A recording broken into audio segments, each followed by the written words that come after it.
My topic is on stress in the workplace.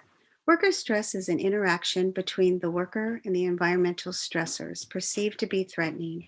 This can lead to a physiological or a psychological reaction. High levels of stress, which is distress, can have a negative effect on the worker and can lead to a decrease in work performance and an increase in health issues. I'll be discussing job burnout in this presentation. Job burnout is the prolonged exposure to work stress and leads to less worker commitment and withdrawal from an organization. The real life problem I'm discussing is a problem with a special needs teacher. The teacher, Mrs. M, was new to the elementary school, teaching a mild moderate class. Her class had 14 special needs students who were third through fifth grade with varying disabilities. The disabilities ranged from autism spectrum disorder, intellectual disabilities, and emotional disorder. She had 2 instructional aides for support in the classroom. Mrs. M began to experience stress as she became overwhelmed with the large workload and especially the disruptive behavior of one of the students. She felt there was a lack of support from the principal and the special ed specialist. Typically, a special ed teacher takes on a large amount of tasks. She assesses student skills and learning requirements. She prepares lessons.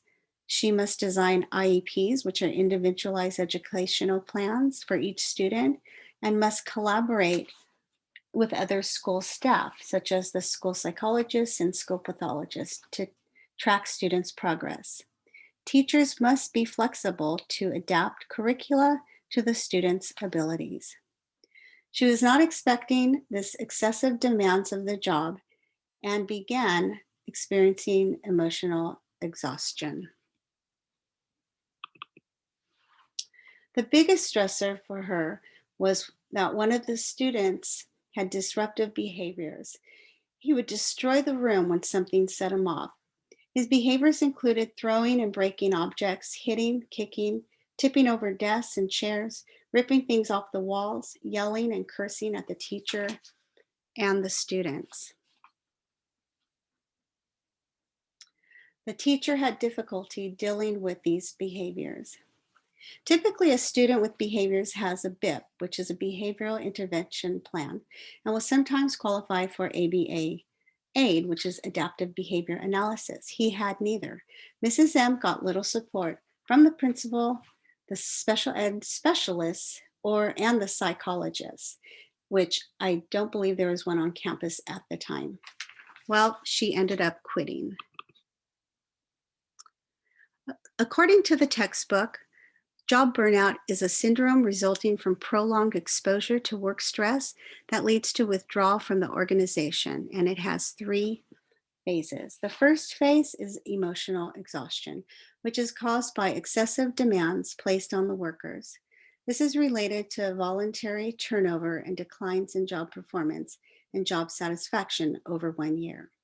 The second phase is depersonalization, where the worker becomes cynical and insensitive towards others, such as in Mrs. M's case, the students and the staff, which includes the principal and colleagues and those who did not help or support her.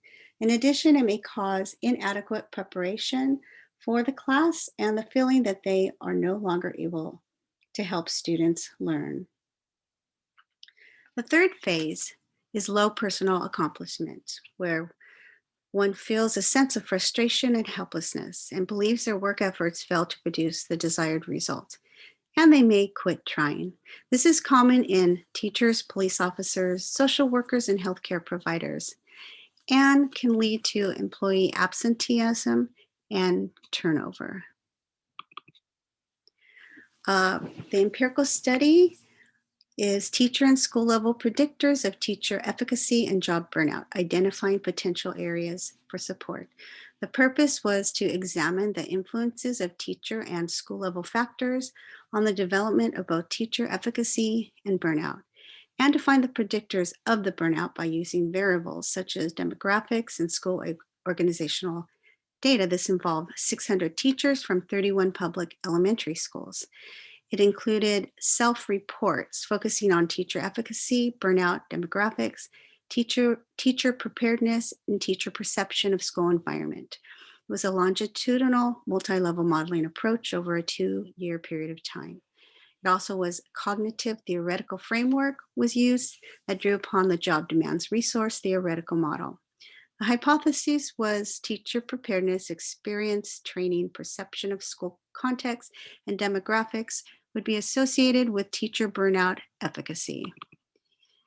Well, the teacher preparedness, which is the classroom management and instructional challenges, and the perception of teacher affiliation and leadership, which is forming strong staff relationships and collegial support, were significantly associated with both teacher efficacy and burnout.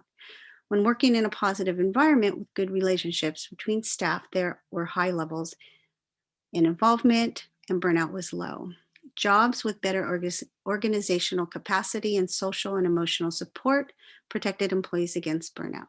There were no significance in some of the variables, such as demographics, where gender, race, and the number of years worked of the teacher had really no effect, and school level factors were generally unrelated. So, solution would be creating an environment that is structured, soothing, and promotes a positive social interaction between students and staff, using reward and praise, as well as following through with appropriate consequences is beneficial. Also, having the teacher go through some behavioral training to develop knowledge, skills, and ability to interact and assist students with disruptive behaviors. To create a structured and positive classroom environment.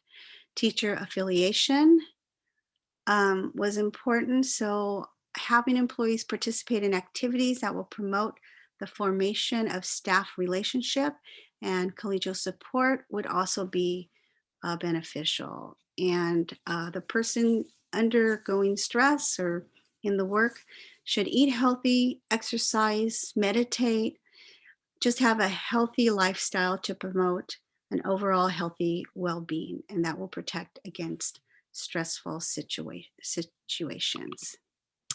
Thank you very much.